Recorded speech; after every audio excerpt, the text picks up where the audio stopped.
Well, hey guys, welcome back to the Bill and Ray Show. Thanks for stopping in. I'm out here to make another marble today. I missed last week, so it's been a minute since I've been out here.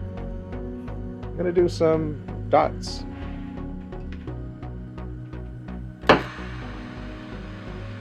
Dots and lines are some of the most basic elements in glasswork as far as what I've been doing.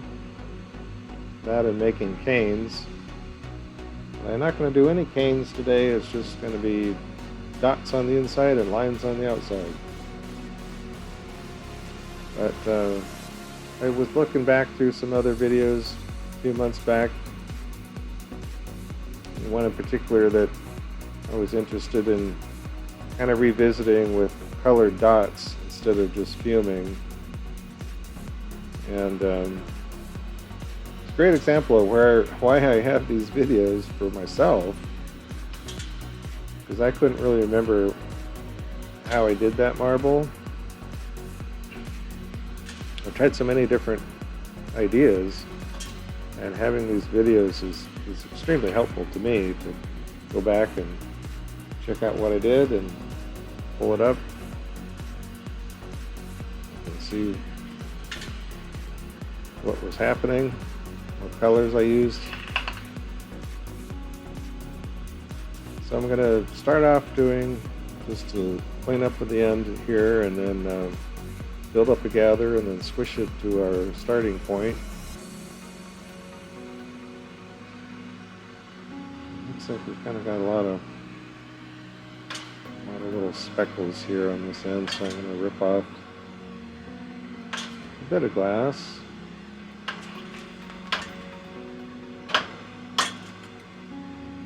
Doesn't always come off the tweezers the way I want it to.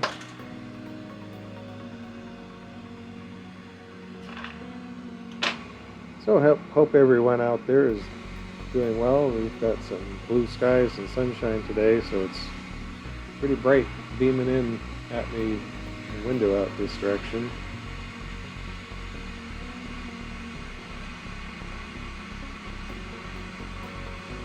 So we're late winter, just a short couple weeks from spring officially starting, which seems kind of crazy. We haven't really had winter.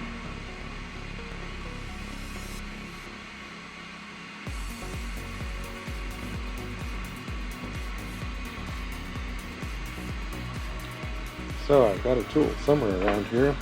This is probably one of my oldest tools.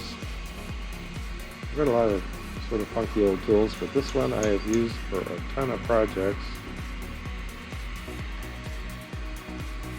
It's a basic masher. And that will come in handy in this marble.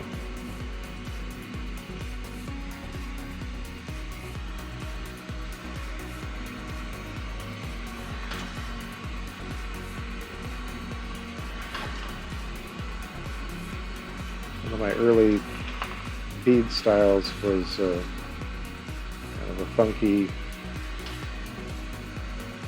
just a single color of transparent glass, and it was just shaped with that tool to make this kind of fluted pattern.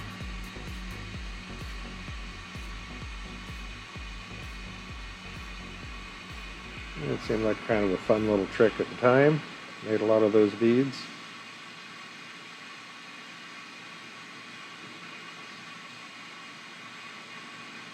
So trying to figure out how big of a gather to start with. It's always a little bit of a challenge to just get going with a marble project.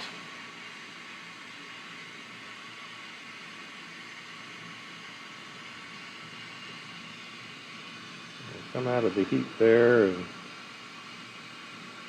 for this to kind of settle down a little bit before we squish it.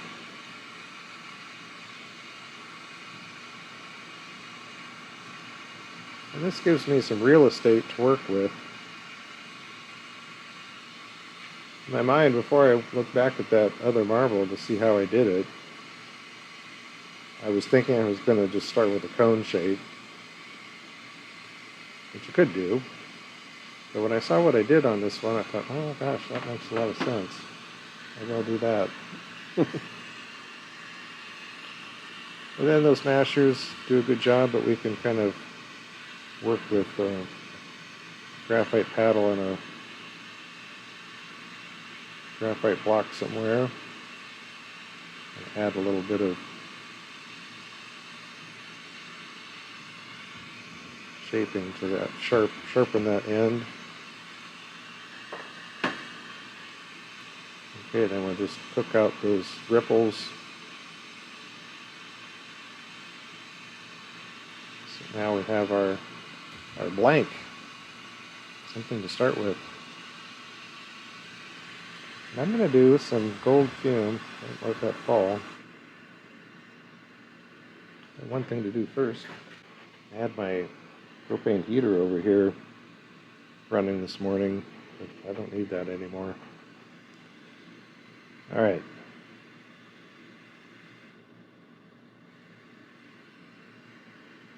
Let's see if we can pick up some gold.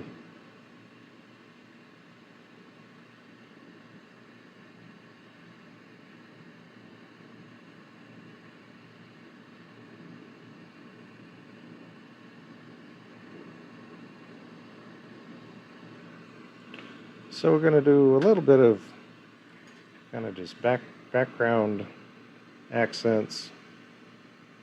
Just kind of do some random placement of some dots.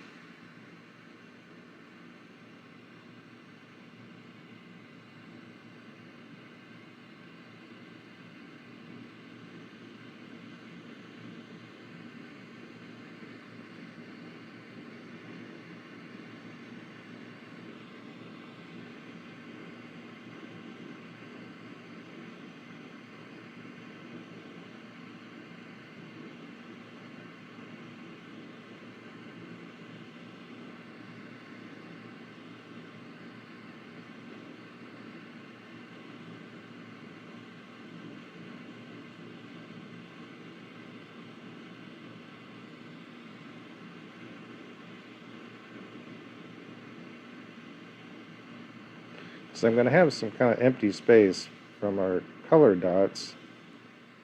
And I thought, well, I'll just kind of throw something in here.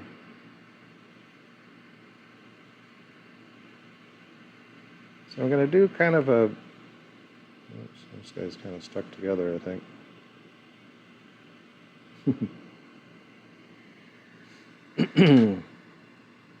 Okay, I've got some dark cobalt.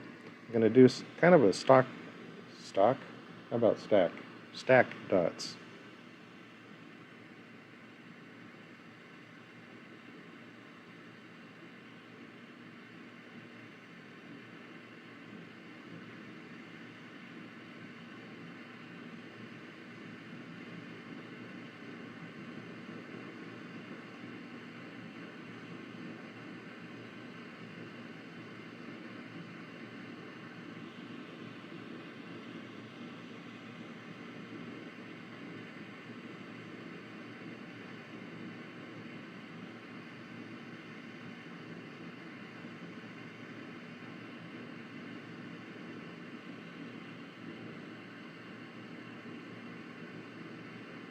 One dot there I tried to place, it just kind of pulled right off, so the base is getting a little cooled down. The base glass isn't hot enough, especially on a fumed layer. The dots can kind of fail to attach.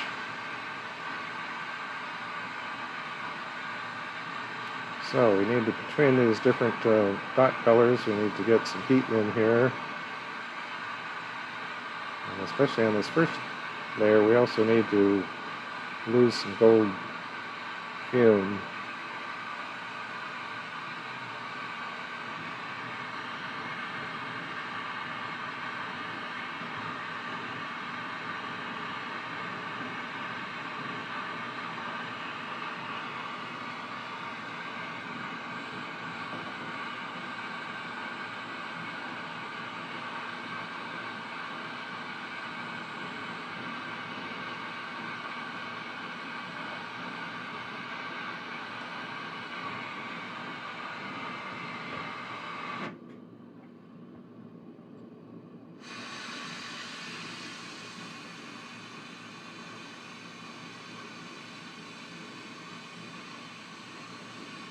blast some of that gold away. I don't know if the camera's picking that up, but sometimes it'll just kind of burn out pretty easily.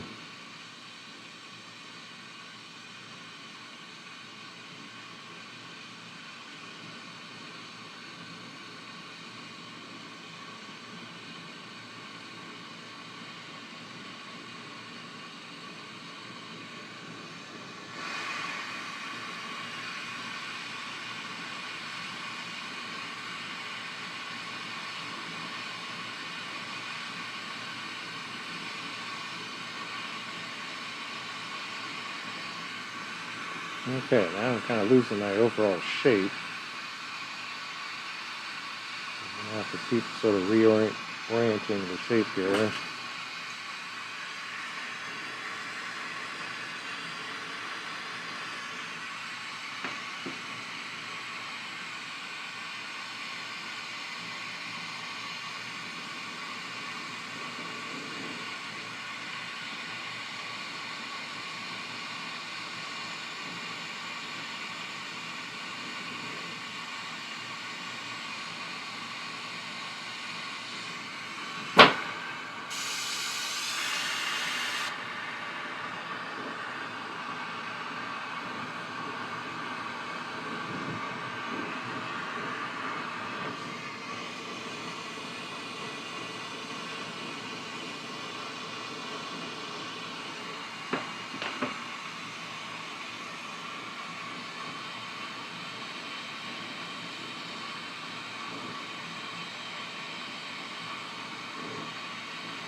Okay, so next row of dots. I'm going to use blue spruce, I think, because of that gold fume. That dark cobalt is going to hopefully have a shiny gold sheen to it. So instead of just backing it with white, I think I'll back it with some color. So, dot placement.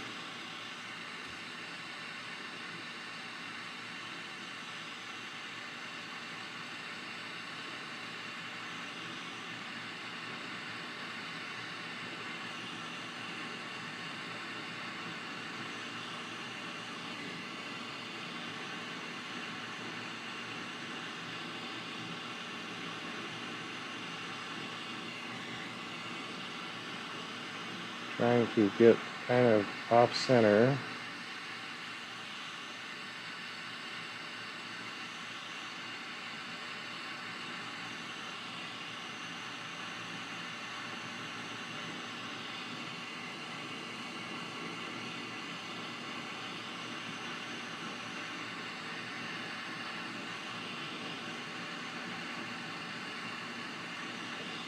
And we'll heat those in.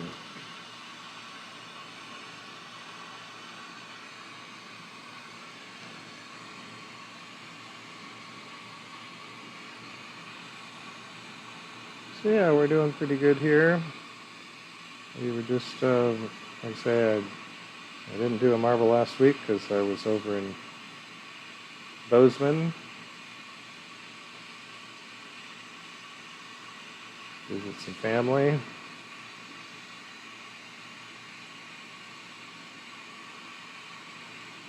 We had a good trip.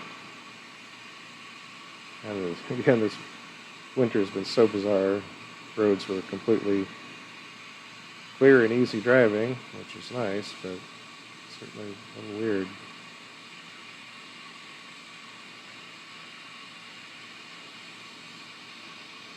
So I want to melt these in most of the way.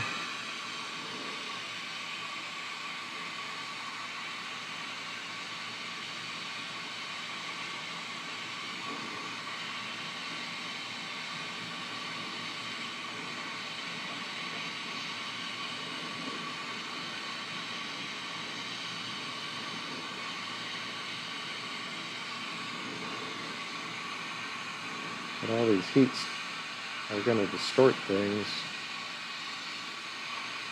Oops, didn't really do that. I don't want to get too distorted.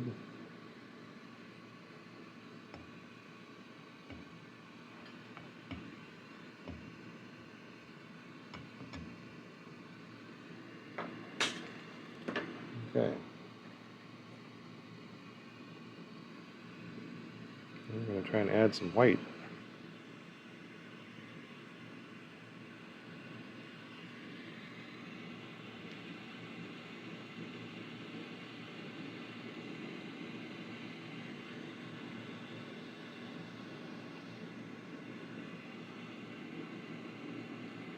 Trying to get the right size of flame. Trying to get some control here.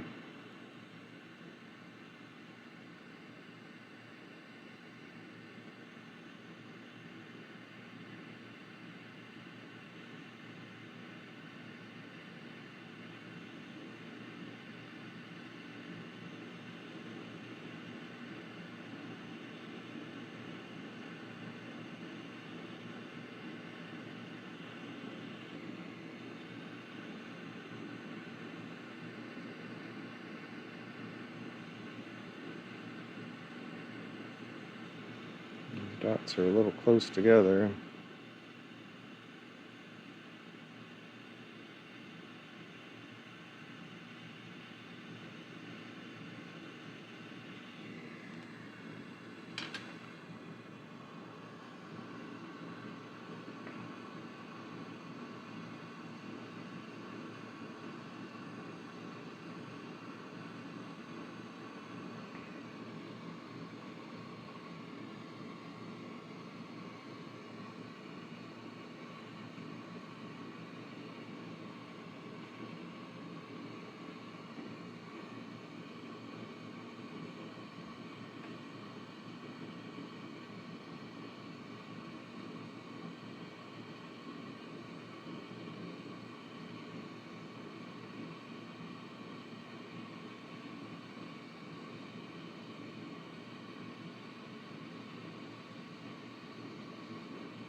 And I got a couple of these, or one of them anyway. It looks like it's kind of touching. Well, yeah, there's another spot. Ideally, you want to keep all these dots separated from each other, but I got a couple little boo-boos here. Okay, next layer. Drop in some Aqua.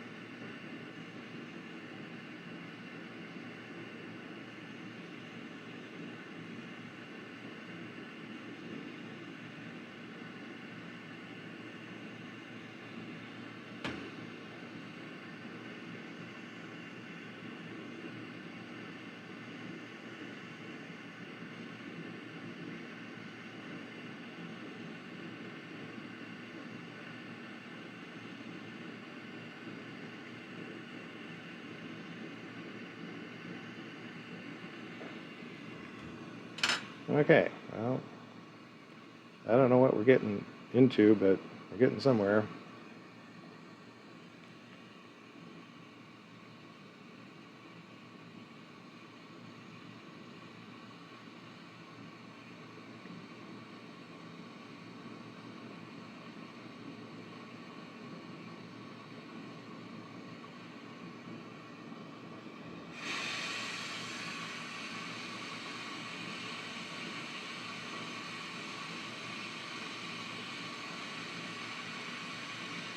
So most dot stack work that I'm familiar with and I've done before is on the outside. It's a much different process of building up dots on the outside of something than the inside.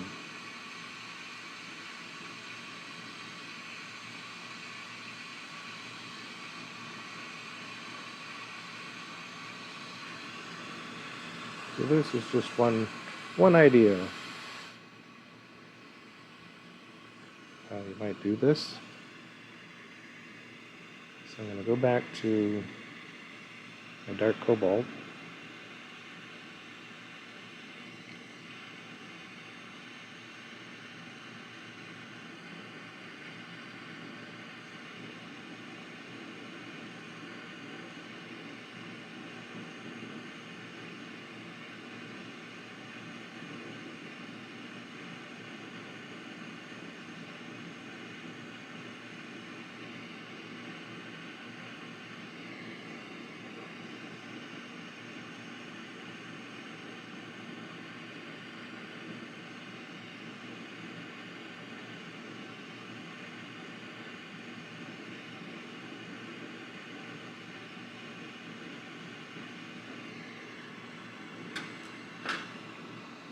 Keep that in.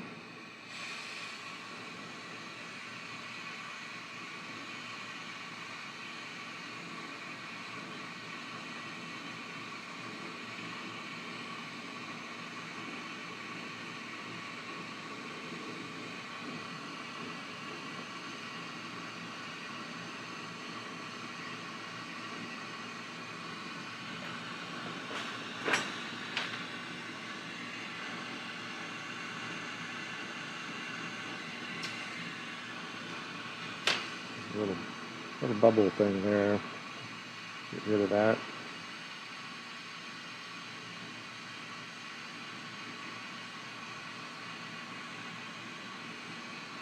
Okay, next one, gonna do white. That's probably about all the farther we're gonna get.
Okay, now's the crazy part.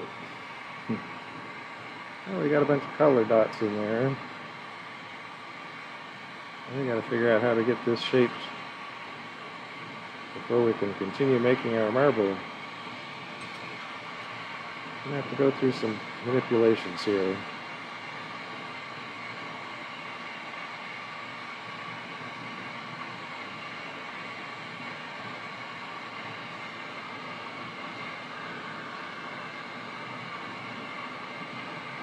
Well, at least I can honestly say I've never made a marble like this before. I don't know where this is going to go.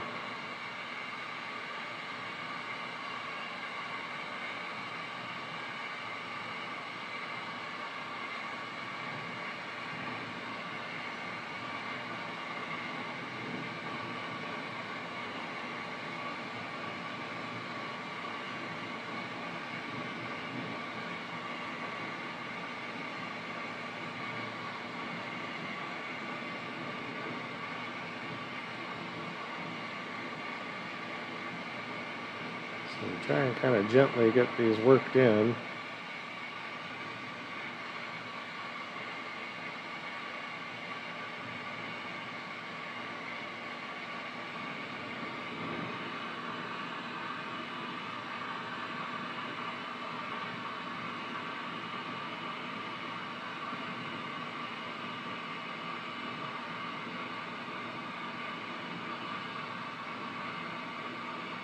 So another idea, and what happened with the other marble that I was looking at, was starting off with a flattened base.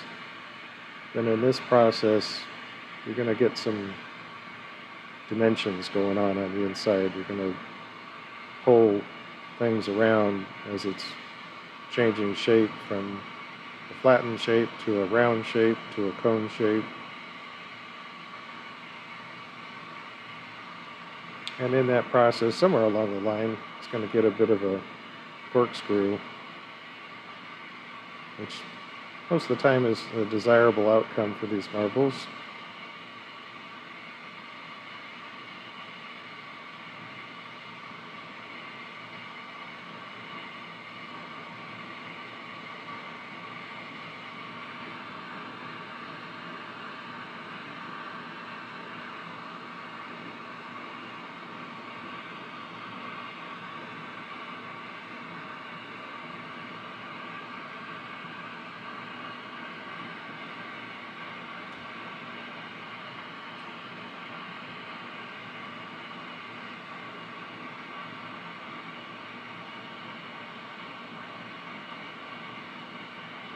And I added some of those other fumed, gold fumed spots on there just because I knew there was going to be a lot of clear space in this that thought I might as well try and introduce some kind of interest in there.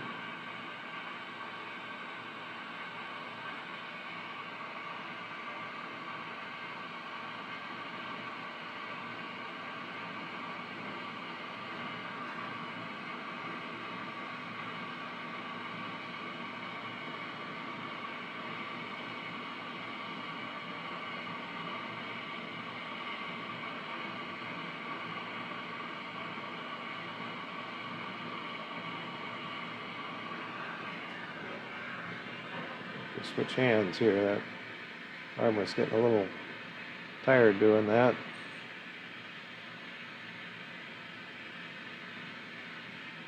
So I'm kind of going backwards and forwards, so trying to sort of avoid getting twisted motion going on.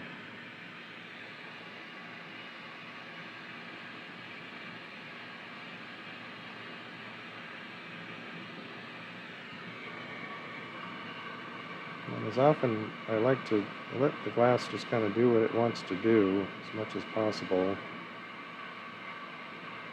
Eventually, we're going to need to coax it along.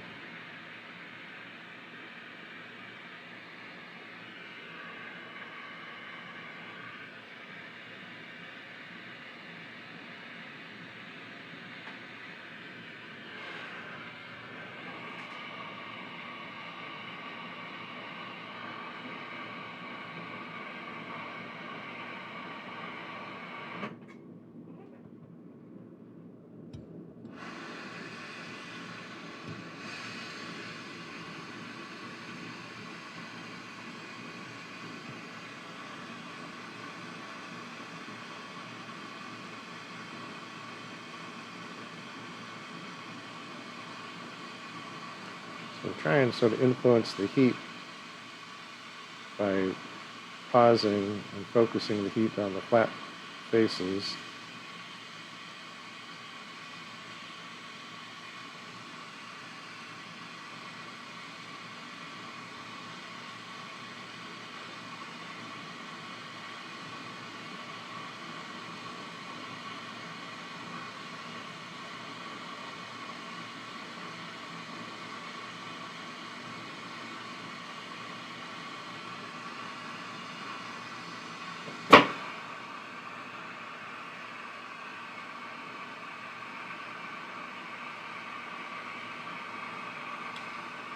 So I'm going to have a small marble mold that will see if we can coax this along.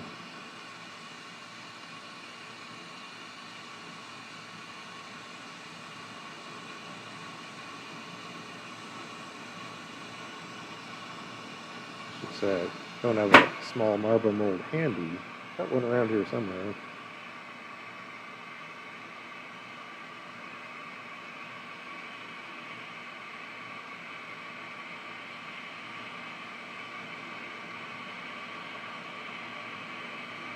You think it would just round up into a ball a lot easier.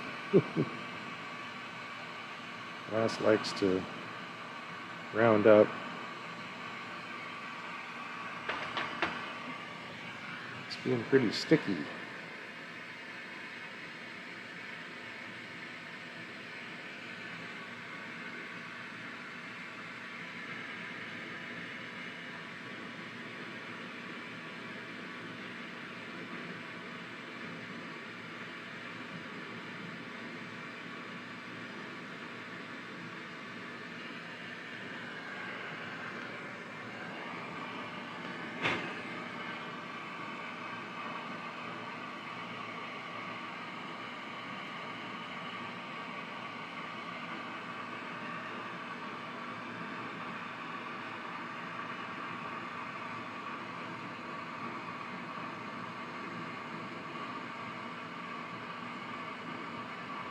So we need to get to a cone shape here. So start coaxing it that direction.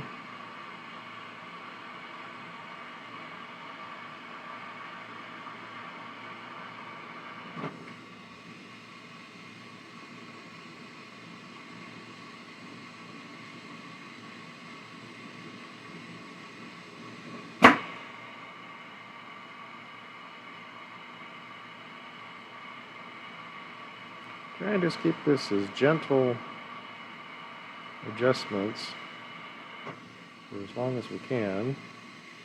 Get it started that direction anyway.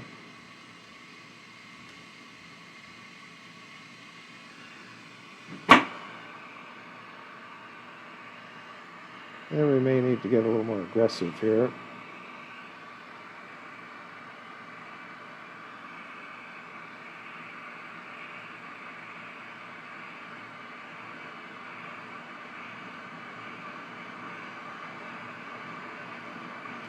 And in this process, we start introducing some twist.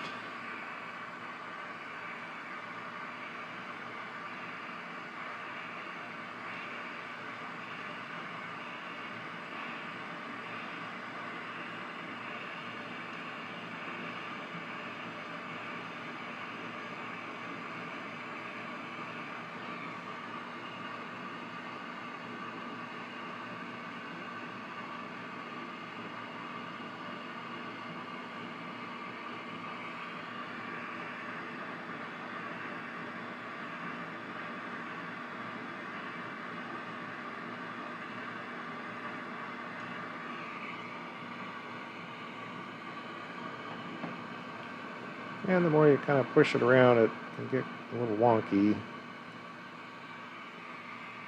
Kind of coming up to that edge and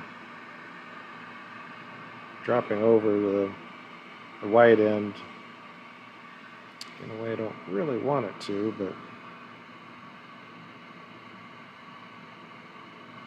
at this point we have to just kind of adjust our ideas of what we're going to get.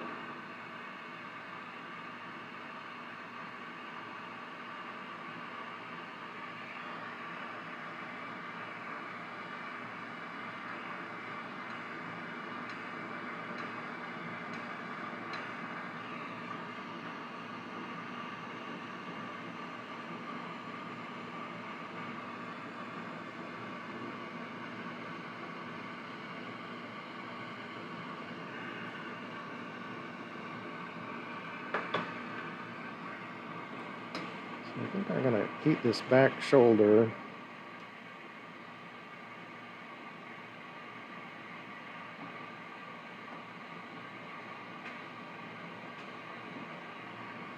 This, of course, is going to be where the lens is going to build out.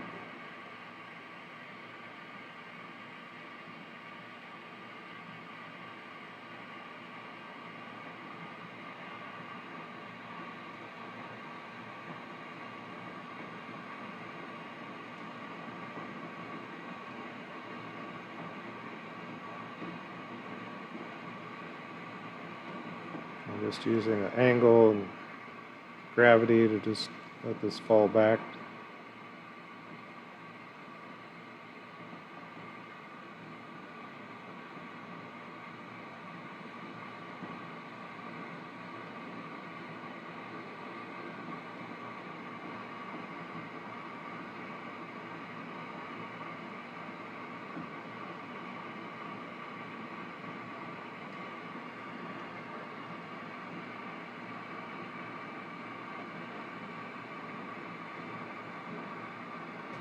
Okay, let's get out of the heat and kind of do a gut check of where we're at here.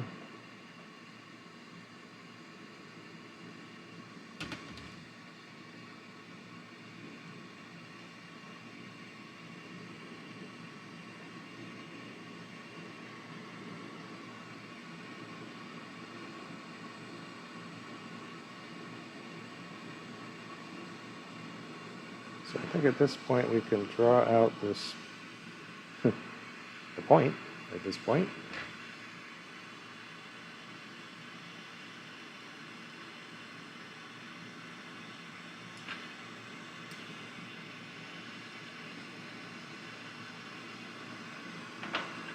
actually stick it with a piece of glass.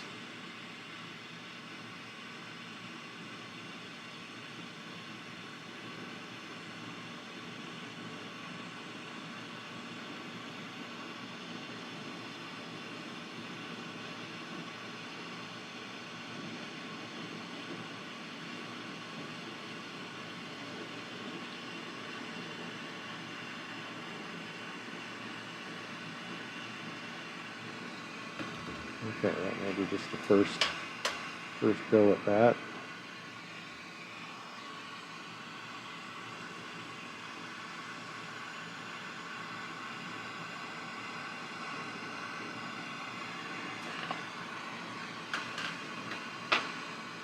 Okay, we've got a lot of clear real estate here. It's got some gold fumed spots, but we're going to do something else. Try and do a little bit of silver. And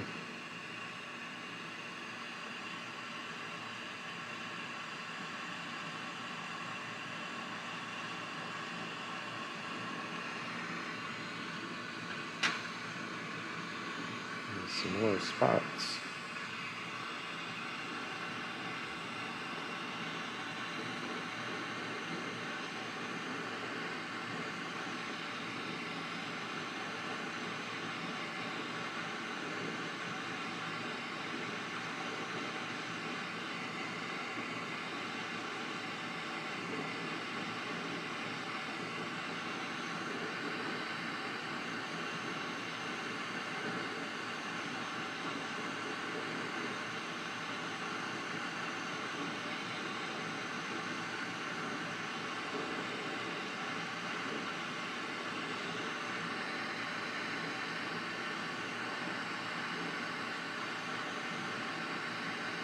Just kind of make some echoes.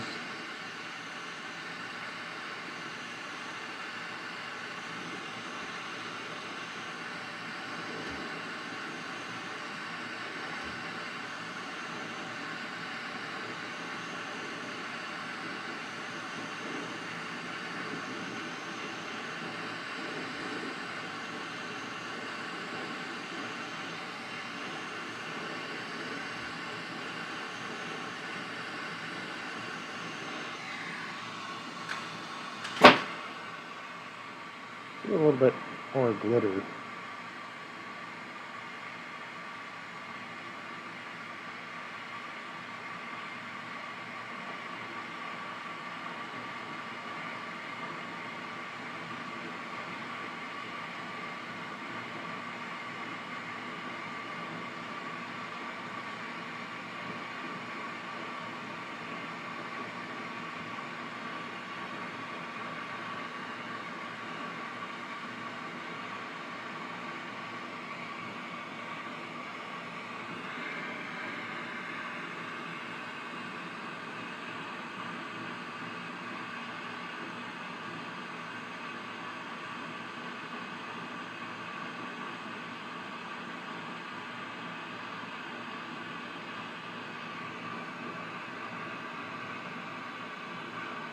Okay, well, we're getting closer to our desired cone shape. I think that's about all the internal work we're going to do.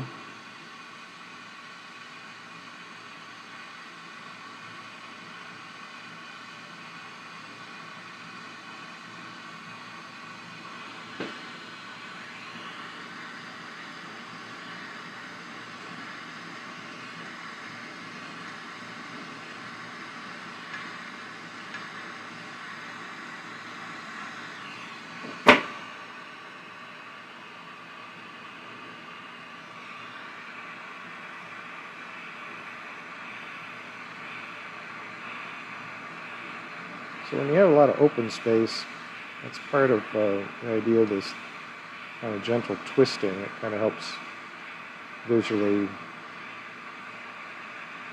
fill out that open area.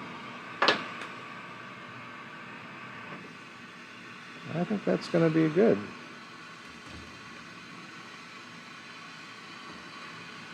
So from here, we're going to go on to a dark background. And today I've got some,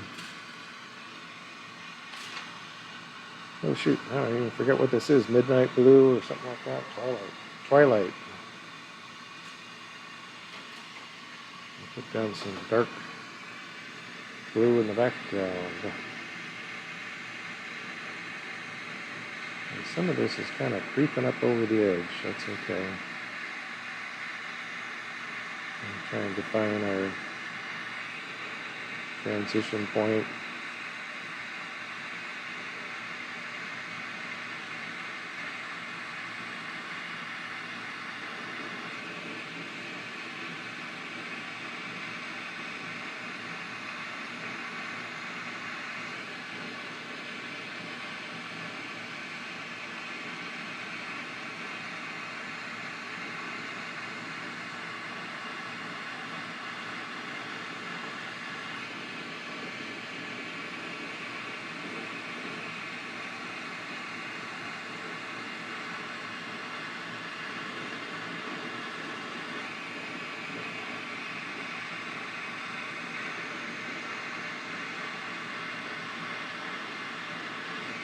I like putting the lid on the canning jar or something. You got all your ingredients are built up inside, and now you're going to seal it in.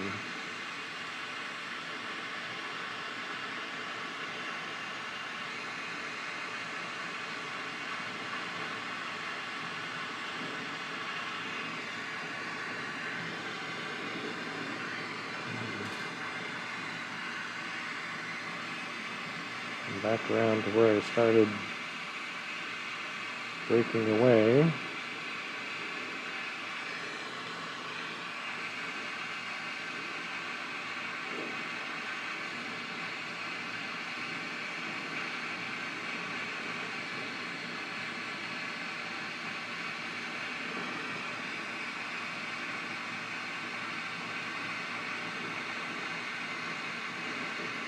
And flow that glass into that little valley. Using a little bit of pressure, and just keep it slow enough so that torch flame can do a good fusion.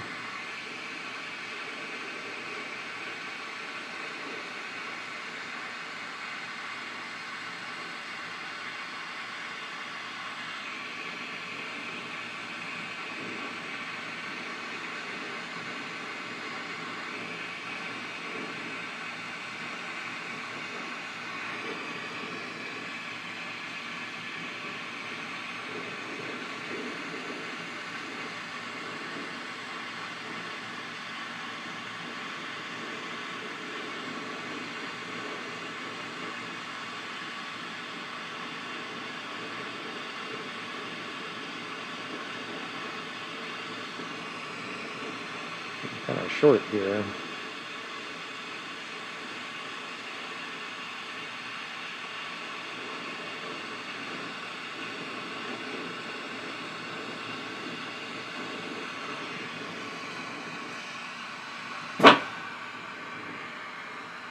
Let's see here.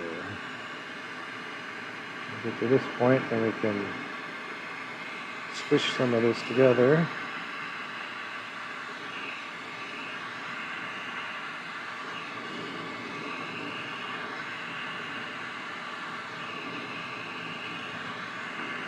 There's a fair bit of pressure to squeeze these lines in.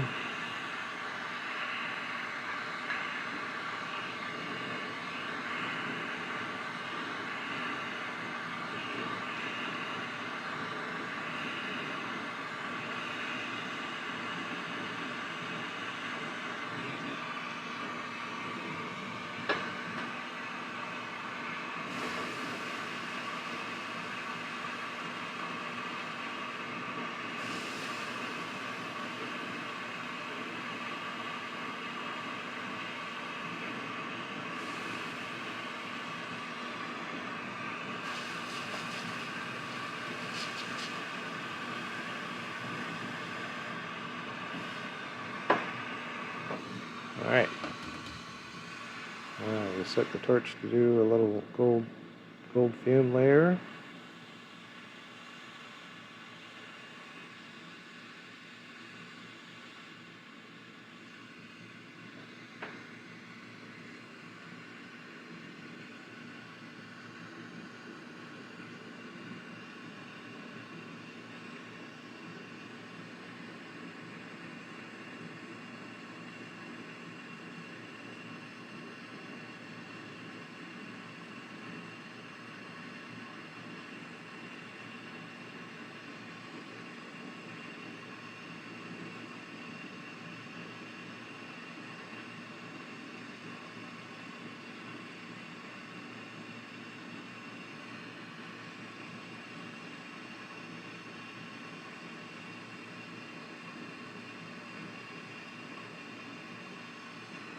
Okay. And after I use that gold, I try to squeeze that glass, try and push that gold up to the surface. It has a tendency to submarine.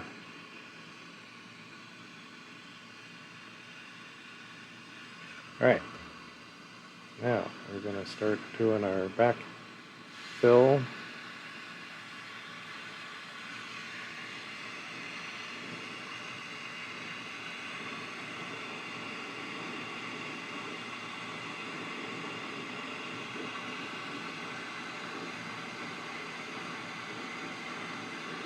So first wrap around that point. We want to leave that very tip of the point sticking out.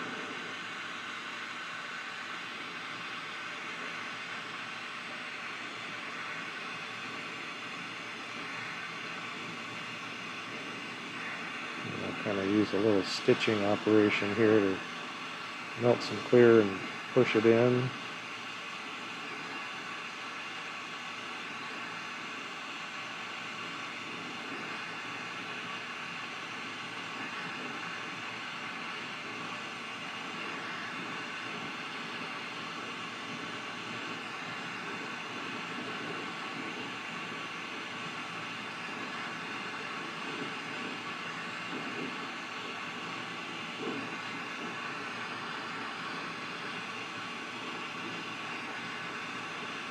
So I'll take a moment here to thank Epic Water Filters for sponsoring the channel. We've got a link in the description below to their website where you can order some really high quality water filters in different configurations. We have the pitcher in our refrigerator.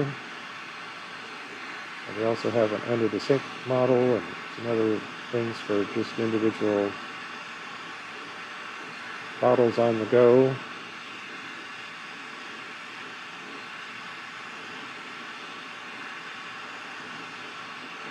And if you order from the site, you get a little commission out of the deal, so you can help support the channel and get a really high quality product. So we invite you to check that out.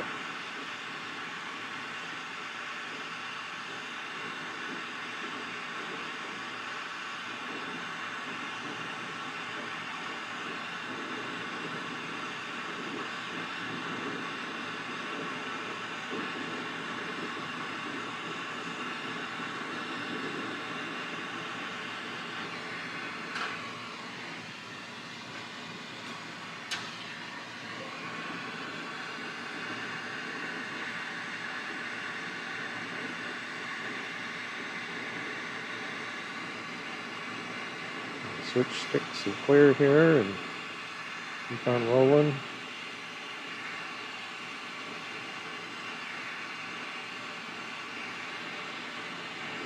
So I don't know that this really came together. I had a hard time visualizing in my head exactly what I was going to do with this. So I thought, well, I'm just going to have to begin at some point and just kind of wing it, as I often do. Just kind of see where it leads.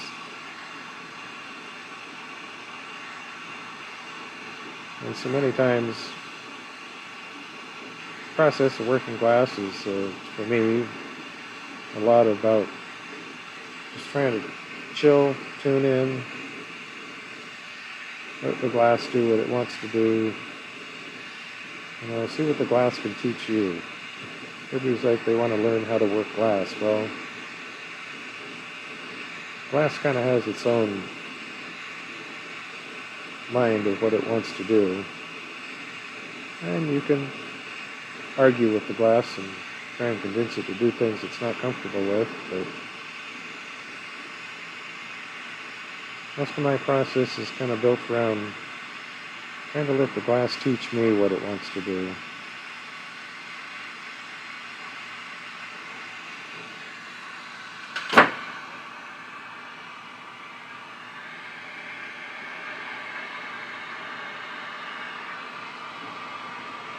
Okay, now we're going to blast it with some heat.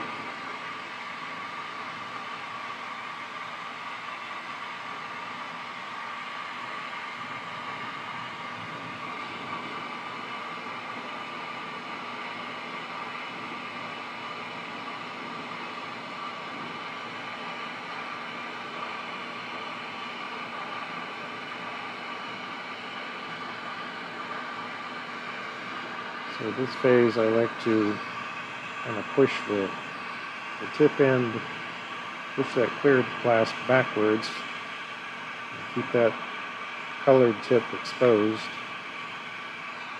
And then around here at the rim, kind of fold that glass over.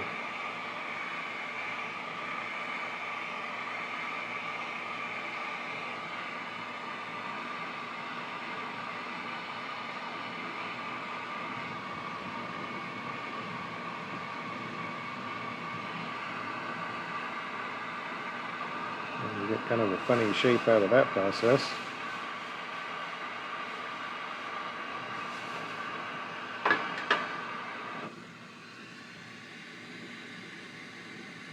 Come back and focus on filling in between, basically.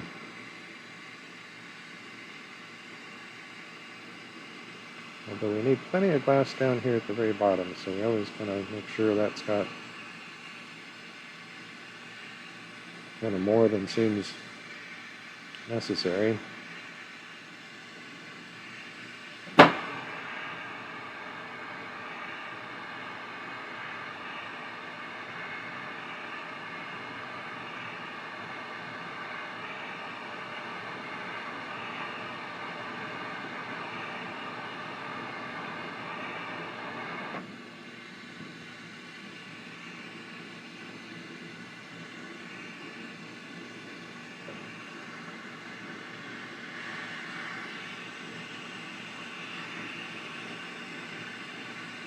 First pass, you don't want to mess up the glass underneath, so you're letting the base be kind of on the cool side. And once you've got some clear down, you can throw in, it depends on what your torch configuration is or whatever, you can apply a lot more heat. But it's kind of funny because the big fire here is throwing heat all over the place, but it's not very focused. So it's barely any faster than just using the small flame.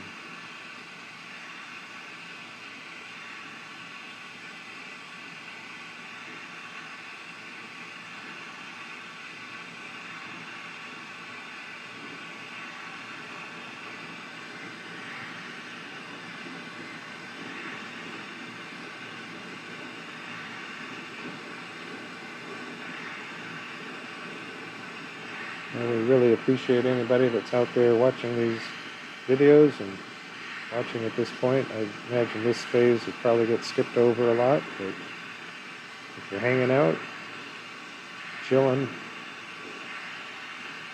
having your breakfast, whatever it is you do while you're watching videos, I know I wind up watching various things. Usually have a lot of things I want to watch that I don't have time for. So I think, well, I'll just make myself something to eat and I'll sit down and I can skip around and see at least something of what I was interested in. So that's okay. However you choose to consume content, you're helping to support the channel, and we appreciate that.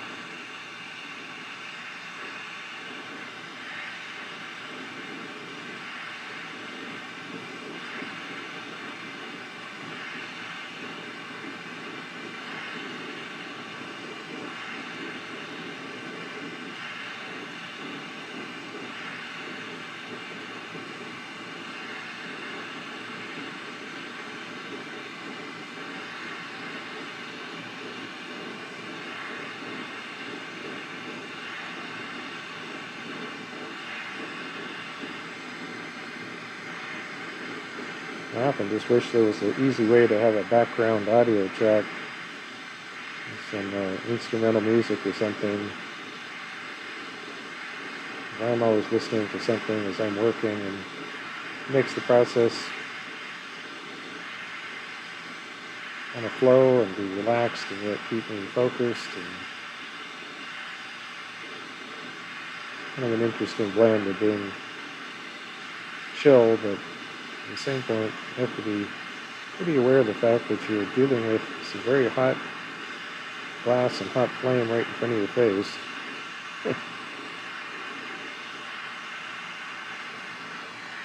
You need to stay alert.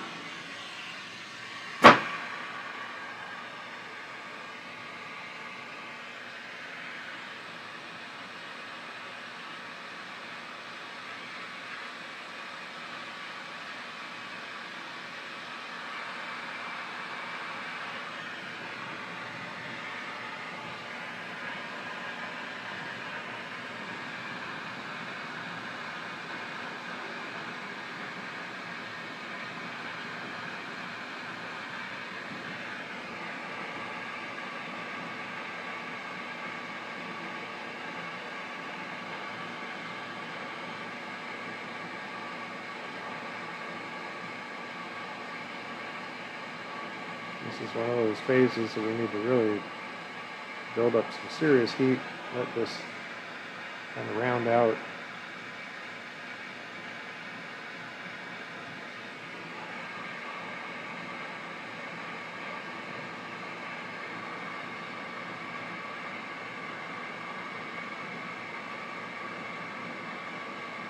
One kind of, I don't know if it's so much of a trick, but one thing I don't always do it very pronounced, but having that color glass sticking out that end, you can heat that marble at this point. Let's keep it kind of level for a little bit. And then you can actually kind of let it drop and it'll pull that color point out.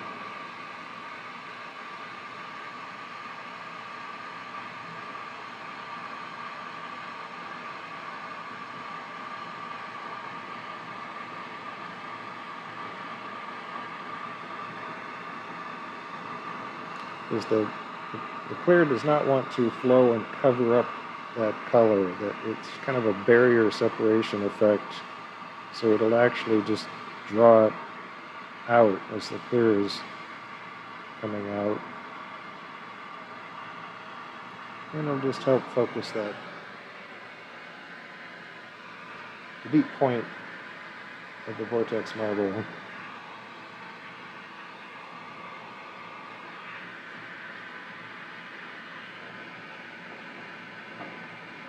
And we can kind of work on the other side and let it kind of fall back.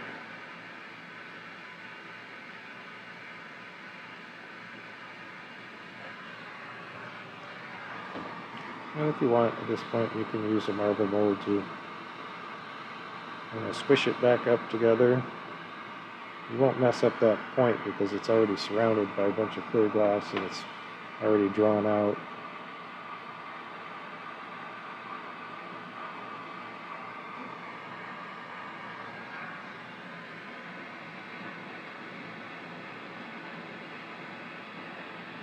I need to investigate one of my concentrators. Kind of stopped working very well. I need to work on that. So I'm actually running on only 3 concentrators right now. So I run out of steam.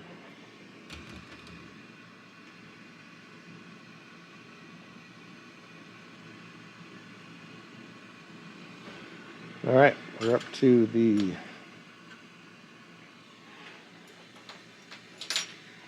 colored lines on the back side.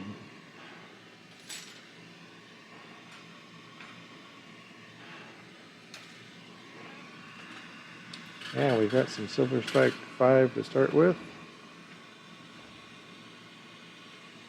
One of my staple colors.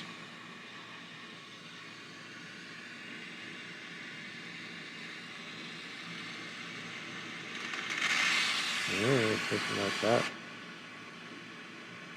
I don't have quite the right balance on my torch.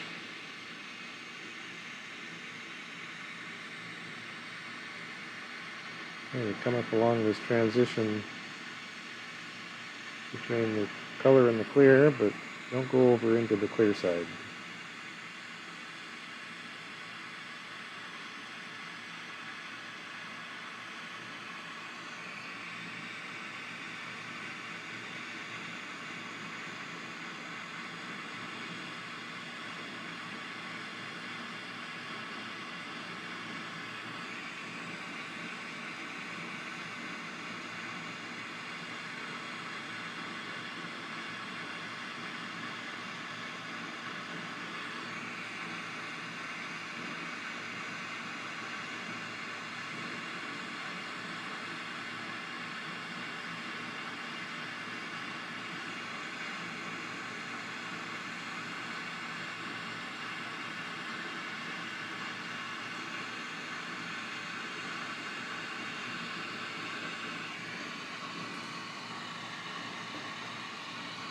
Okay, then we've got, this is curious, this glass looks green, and I believe I used this in another marble build, and it came out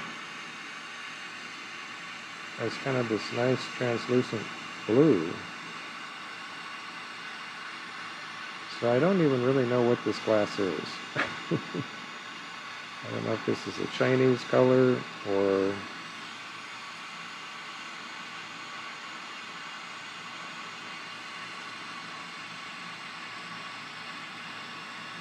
one of the other color companies. It's not one of the standard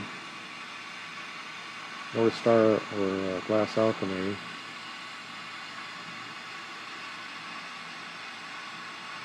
It might be from Greasy Glass.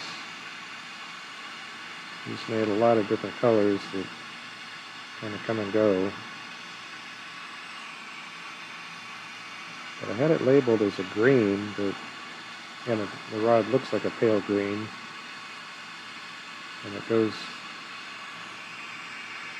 transparent, practically translucent on the surface. If you use this on the interior, it goes kind of a milky, almost white.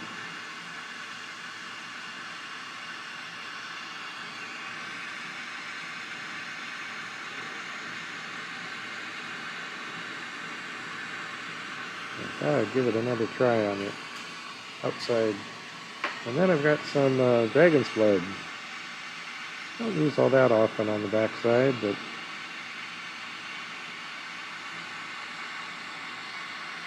who doesn't like dragon's blood?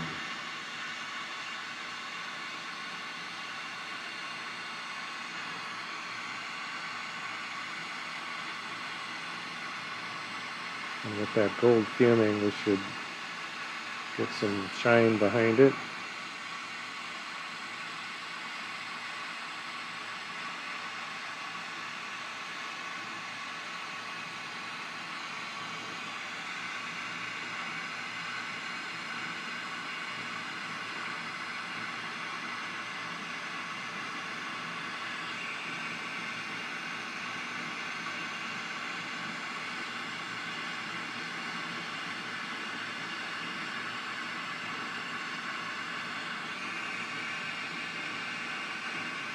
And this is a glass that goes quite transparent when it's hot, and when it strikes on its own, doesn't really even need to, it doesn't need to be struck in the kiln.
And get these all the way melted in.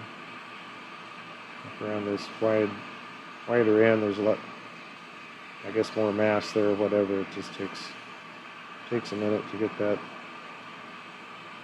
melt together well. Then, before we can do any raking, it's got to settle down so it's not flopping around.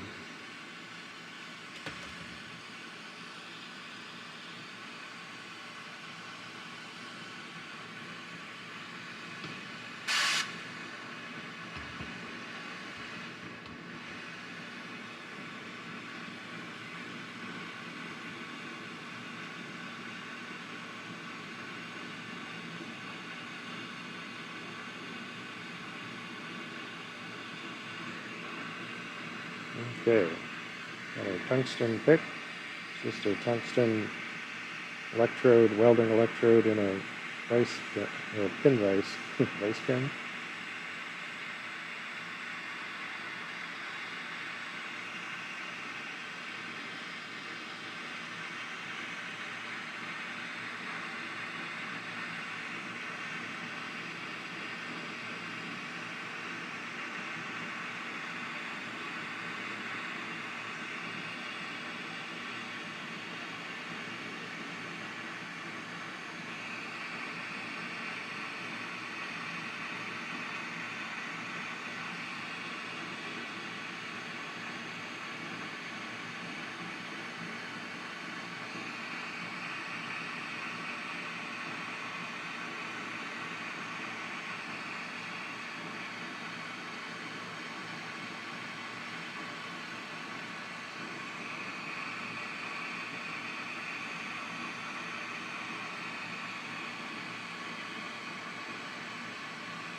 They're pretty slow here, especially when we transition to the backside where it's not as hot. Give it a chance to warm up.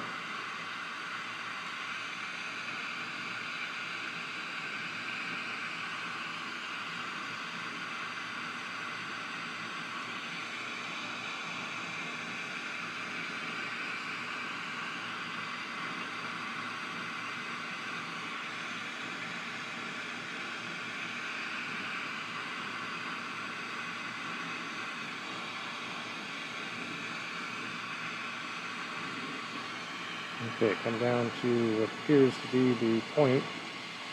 Just hang out there for a second. Pull that out. Maybe get rid of a little bit of the glass there.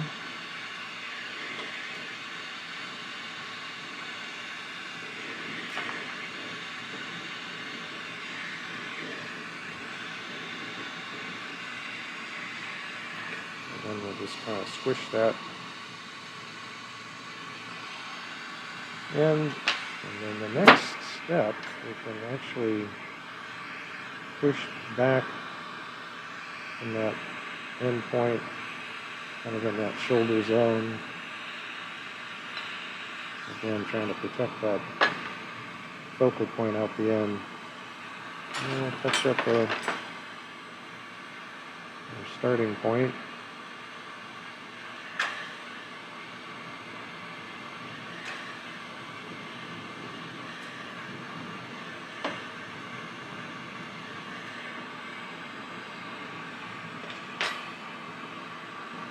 I think that came together really well. It looks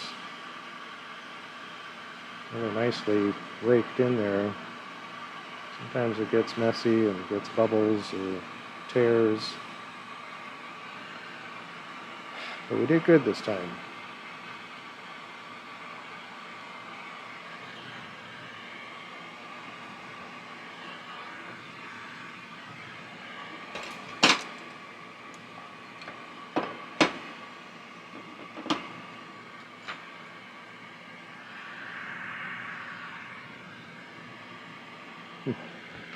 Switching arms here. So to get around here to get my coffee mug. I got my mug full of marbles.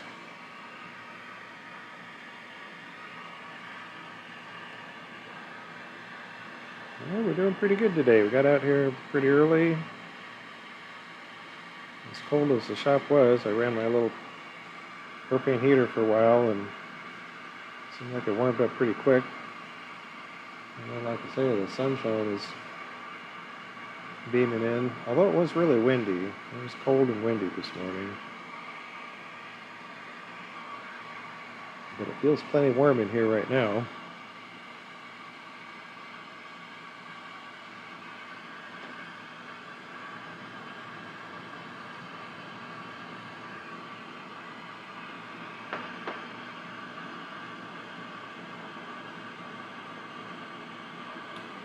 Okay. Looking good.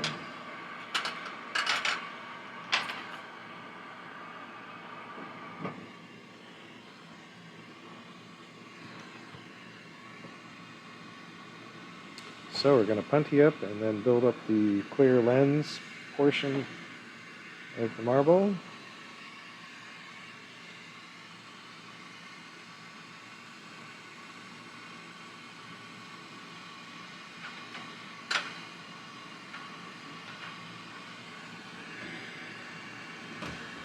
Before we get going with that, adjust our torch just a bit.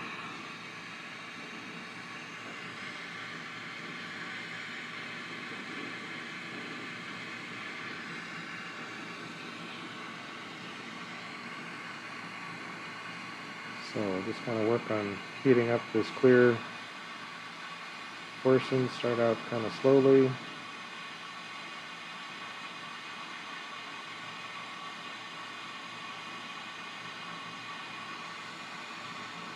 Quite a bit of distressed glass on this area here. So we hope we can push that distressed glass up to the surface as we feed this clear stock in to make up the lens. But some of it will get kind of buried in there deep and we'll have some striations.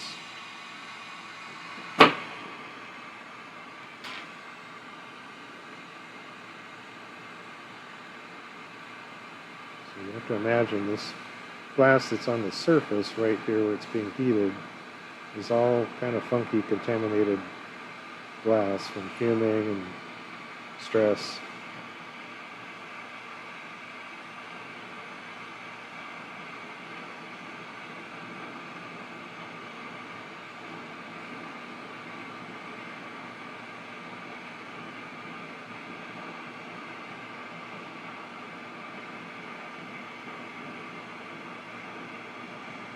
So we'll try and dig some of that out a little bit later.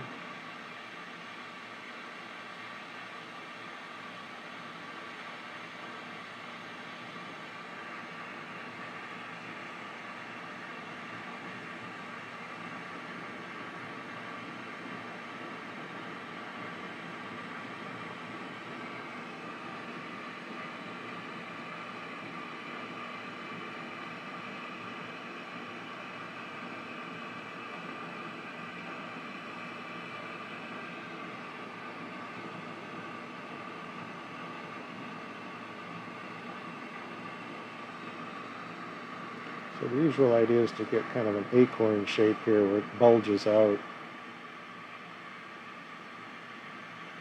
And that's the glass that'll be more easily removed.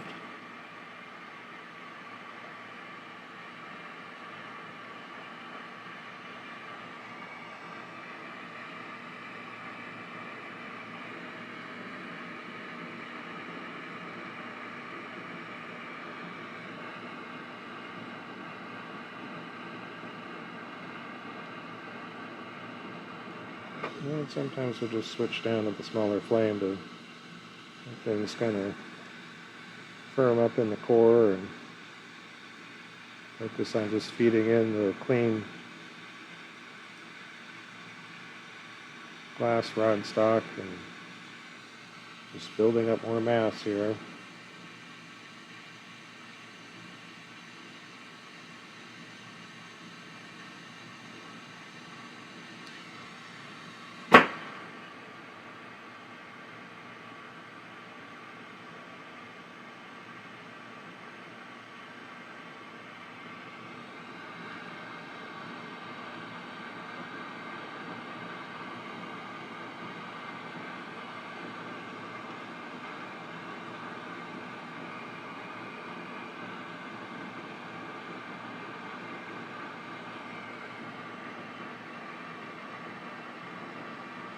Yeah, for a marble this size, we need a fair bit of glass to condense up here.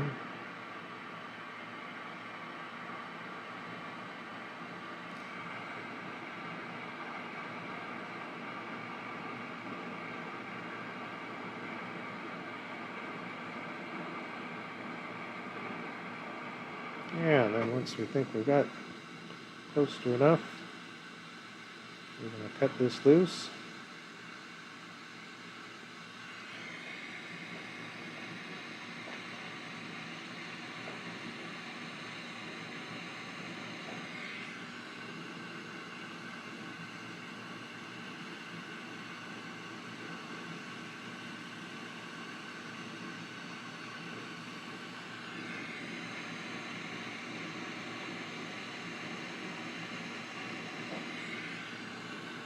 Use a pinch roller to get this down so we can separate it easily.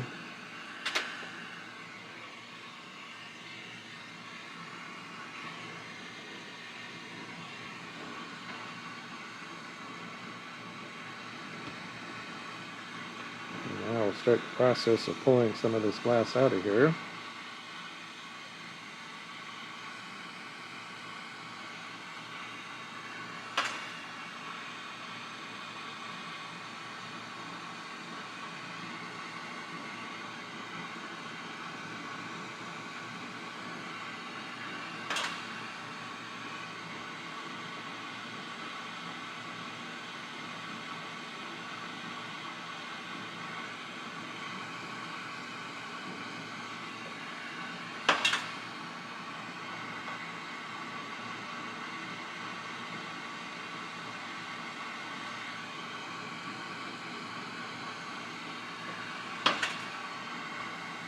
So I'm trying to kind of tear the glass along that color boundary without digging into that color very much, just trying to define an edge.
We're coming back around to the beginning.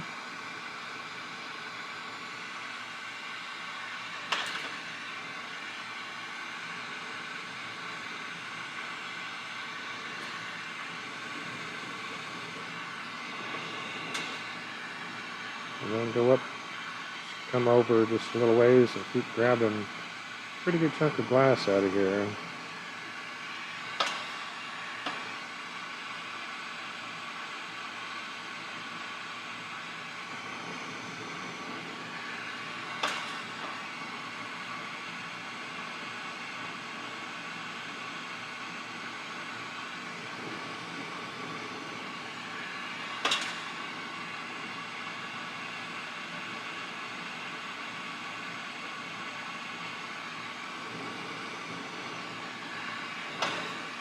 Yeah, it's a pretty mellow day. Like I say, it's been a minute since we've been out here in the torch shop really working, and had other things going on, and we were out of town for a couple days last weekend, and getting back into it, getting a jump start on some of our spring chores, I guess. We had a little bit of snow that stuck around here, but I mean, I'm talking 3 or 4 inches of snow that was in fairly warm conditions, so the roads were just slushy. There weren't even snowy roads. And that's pretty much all gone. We just have not had much winter this year, this season.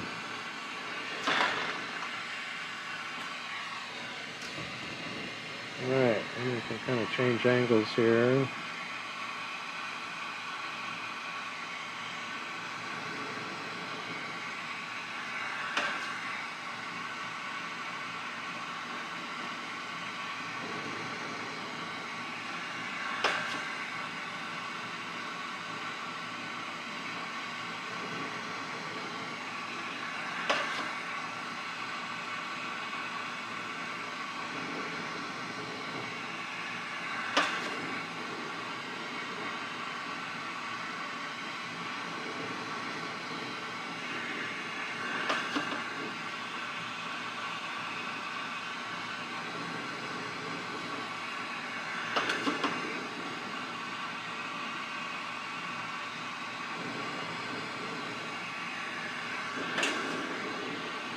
Yeah, all for long I need to pay attention to my greenhouse and get some garden veggies started. It's pretty well sealed up right now for the winter time. More sealed up than it's been in the past. And the other day I went out there, opened the door as it opens into my other shop building, and let the heat of the greenhouse help warm up my shop. It was 111 degrees in the greenhouse.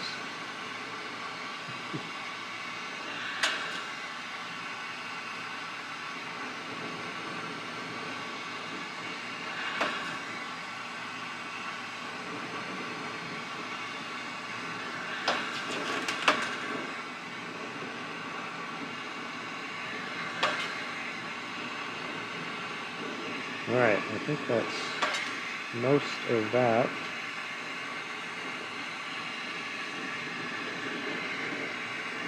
Let's see here in a minute if we've pulled off enough glass. Sometimes the balance of glass will need to adjust. It looks about right.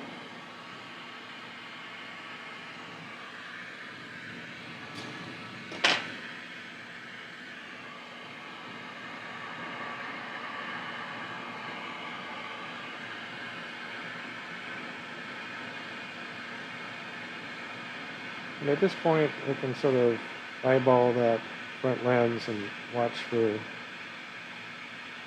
anything that doesn't quite look right that needs to be pulled out of there.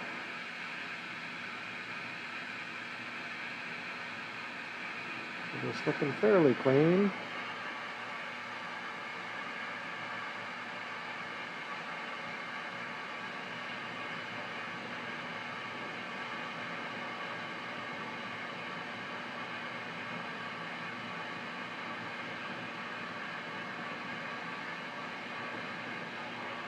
So from this point on, it's just a matter of trying to get this thing round.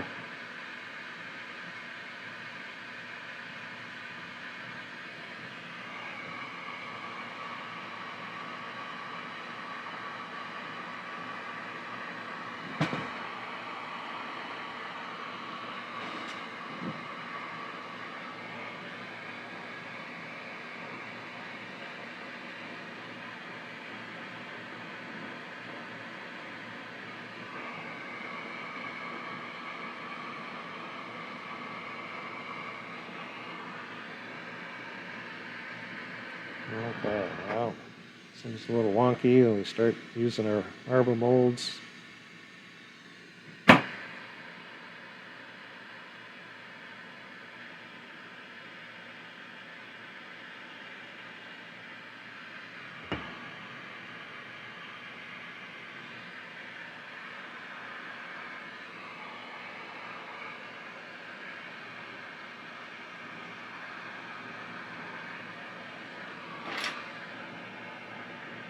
We're into the final stretch here. Kinda. Beginnings of the final stretch.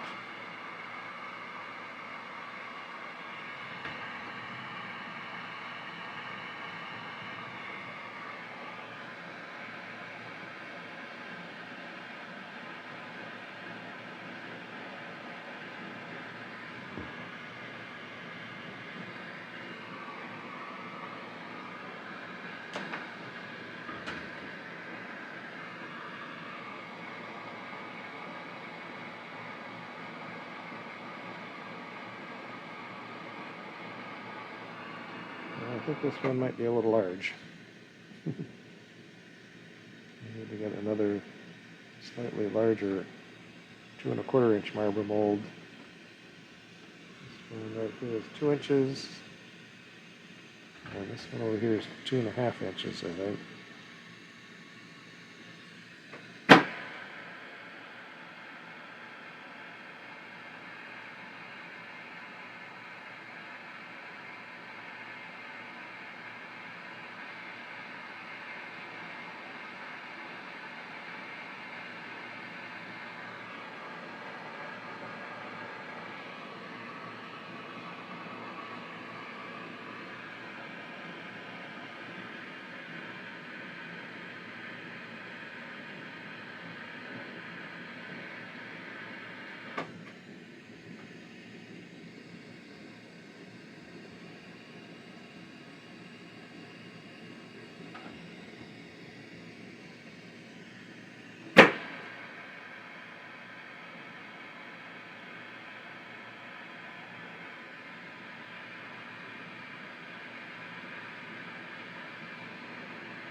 I still would like to heat the entire mass and get everything to move uniformly.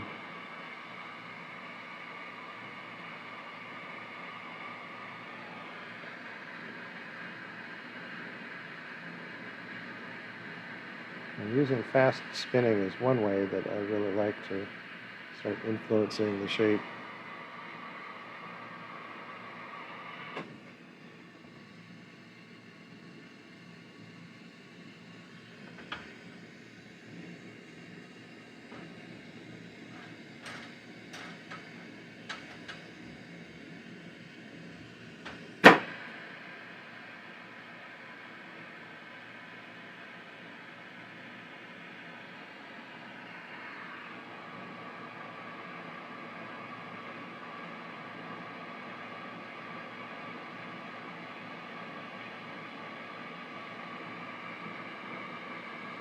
So at this point we've got the front lens kind of shaped, rough shaped.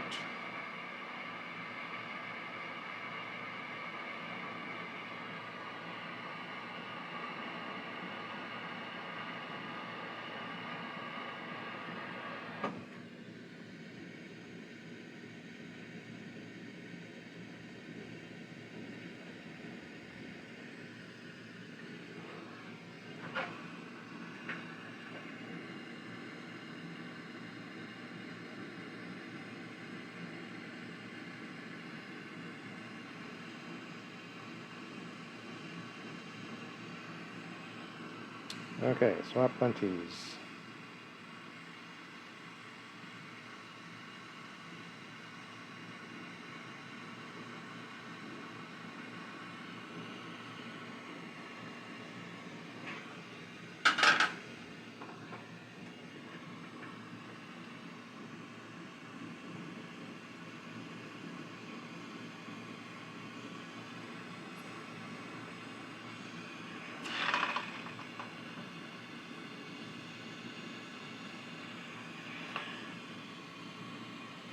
Yeah, I sometimes think I couldn't do this work without some good tunes going. It's just not the same.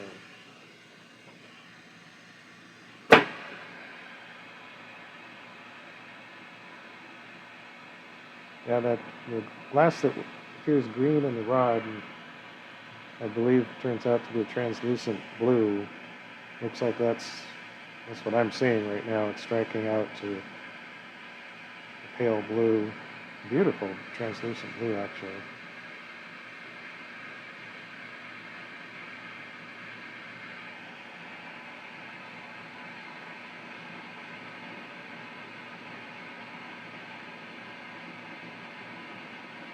That's the one thing about the borosilicate glass. It comes manufactured in rods that generally don't always reflect what it's going to look like when you use it.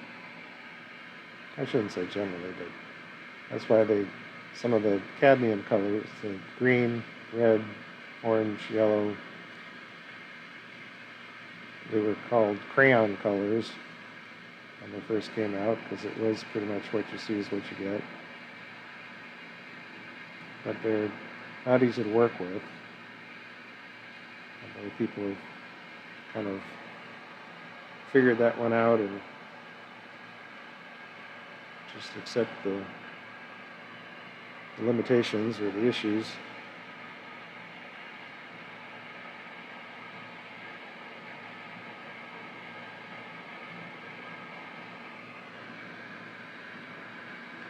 But the color glass industry is going through a lot of gyrations because some of the ingredients, silver has gone out of sight and germanium has become almost impossible to get. And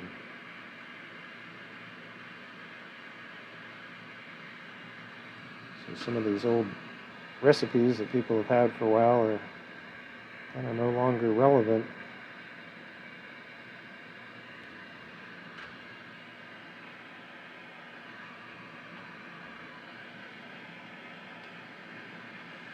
Okay.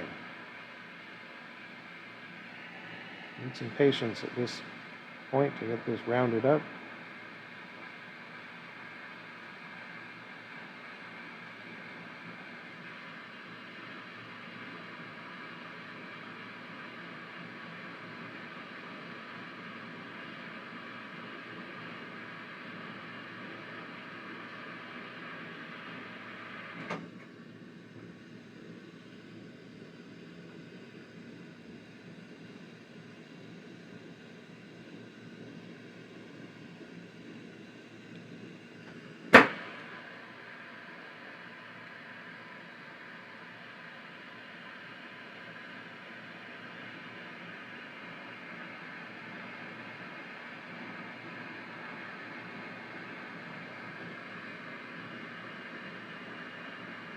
So I'm kind of fighting at this point. This is a pretty large chunk of glass for this torch and the oxygen that I've got available right now. And so it's slow going. If you had a more oxygen or a different torch, you might get this size marble going a lot faster, but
just keep heating it and squishing it around a little bit.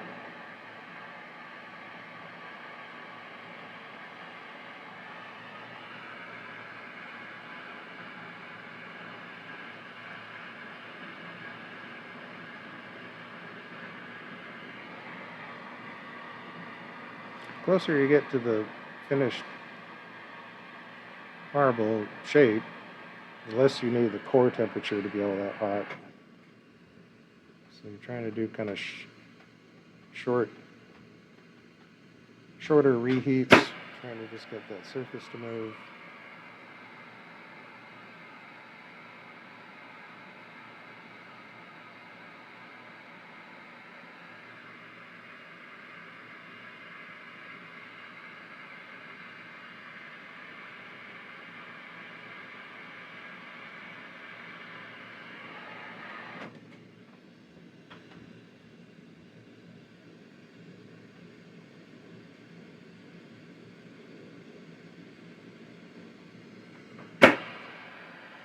And of course, the marble mold is pretty hot at this stage, so you don't lose as much heat as quickly going to the mold.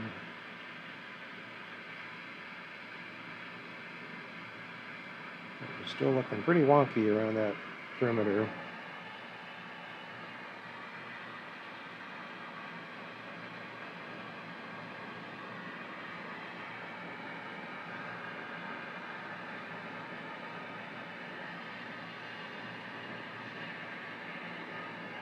Well, hopefully this gives some interesting color and pattern that goes down into the depths.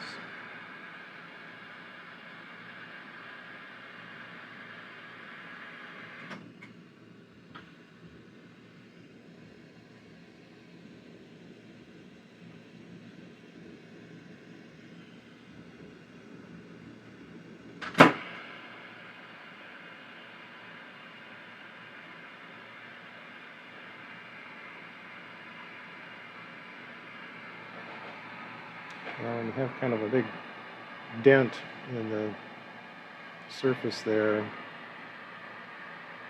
It's surprising how much work it takes to get that to smooth out.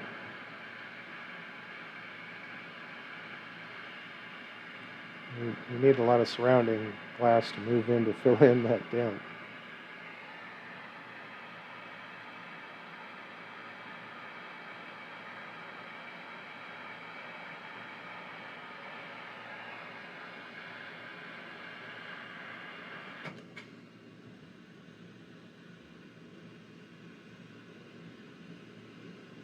So I'm using a fair bit of pressure as it's kind of settled into the marble mold. Dang, still just a big woohoo in there. Just kind of in one spot.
Well, slow but sure.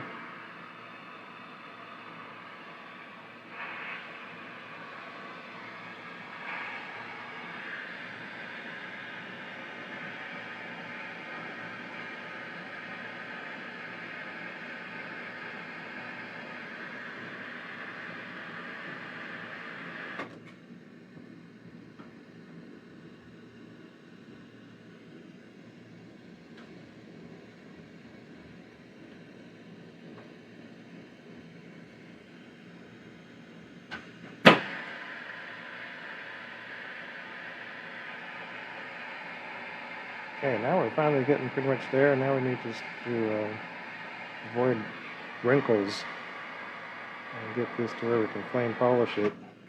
So we need a little bit smoother action going into the marble mold. A lot more spinning.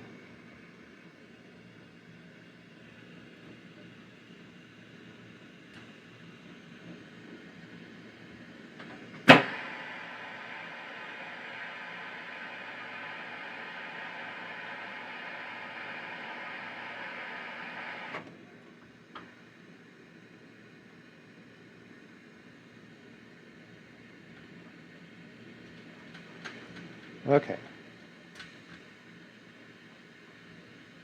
So now we're just up to a reheat to flame polish.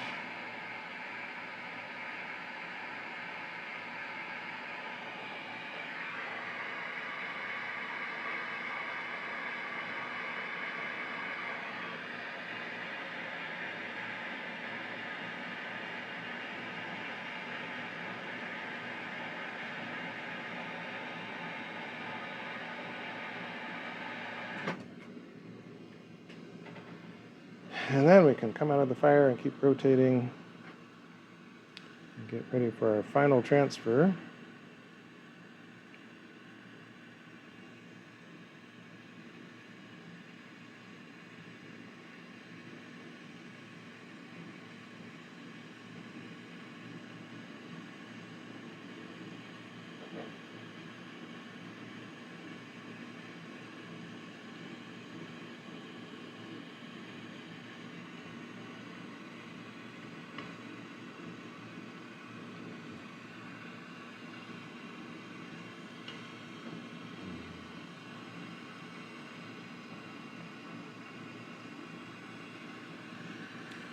Okay.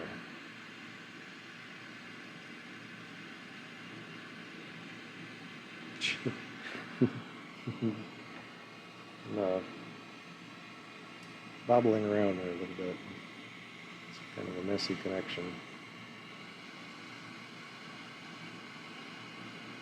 Should have braced myself a little better for that, but it is what it is.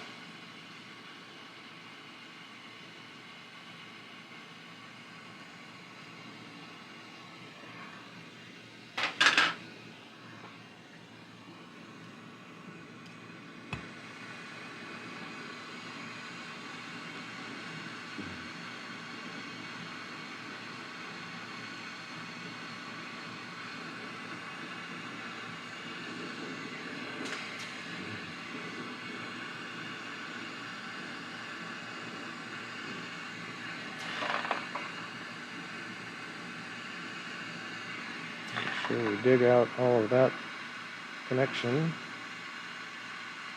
And earlier I did see one little speck here.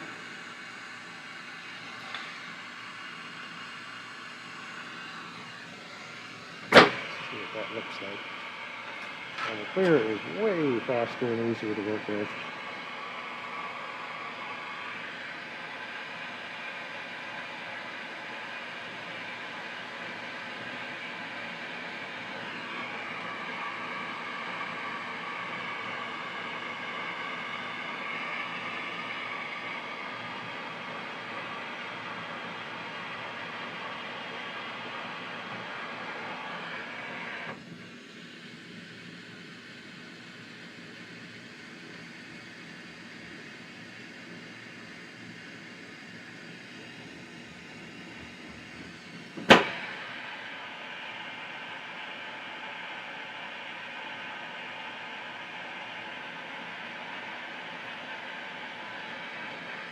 So we start off kind of on the back side, going into the marble mold, come up level, and let it balance out if it needs to push some out to the end, or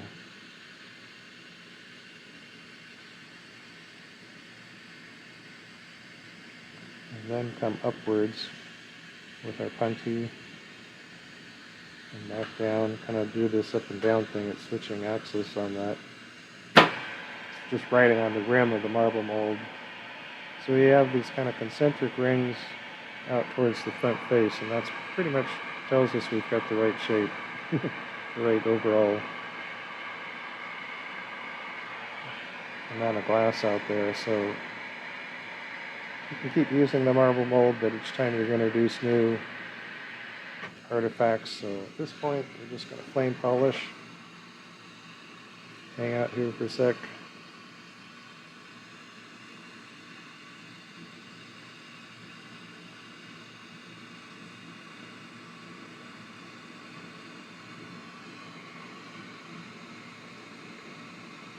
Checking our reflections, make sure we're doing all right. You give it this chance to heat up and cool down, and you get the surface glass to level out on its own.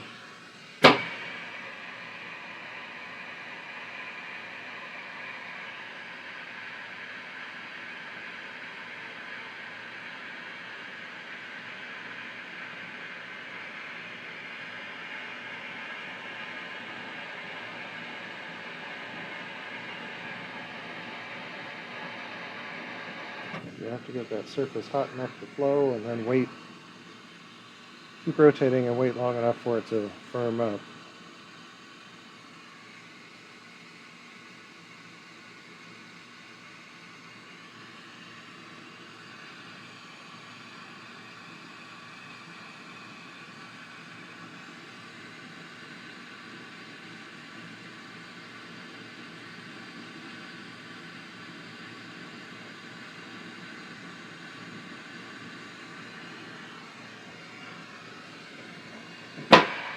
Give it one more shot here.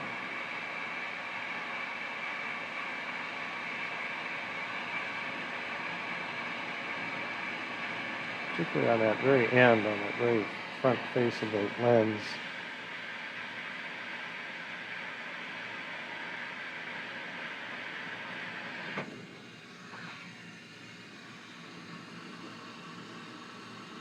And I think we're good. So thanks guys for hanging out. Hope you found something interesting in this video. I got a moment to just kind of chill out.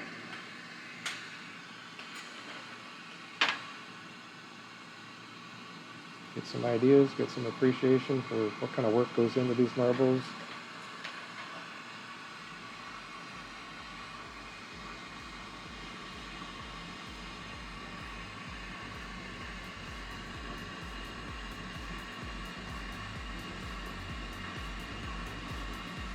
Yeah, it's pretty neat.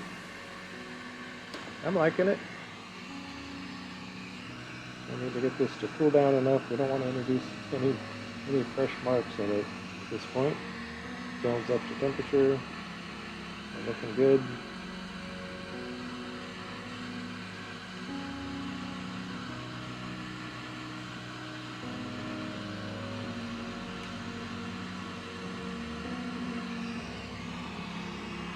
Okay, there's some tweezers here. We're gonna get some tweezers wet. This is kind of a sloppy, funky connection. Take a little bite.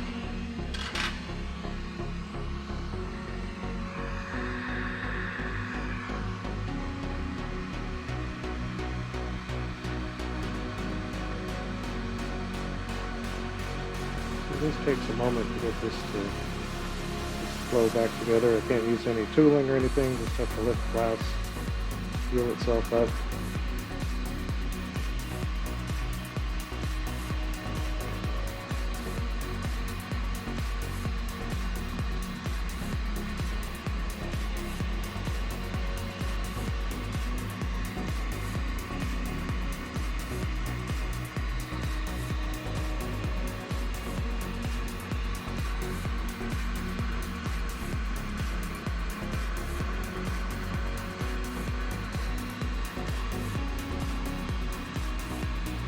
That's pretty close. Sometimes a little bump out here and there. So we've got it done. Another marble fit for the kiln.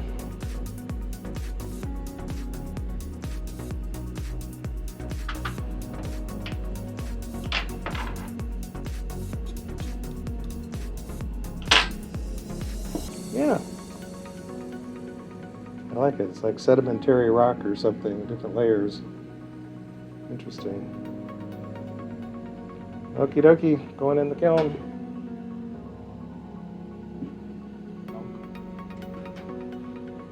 And away we go.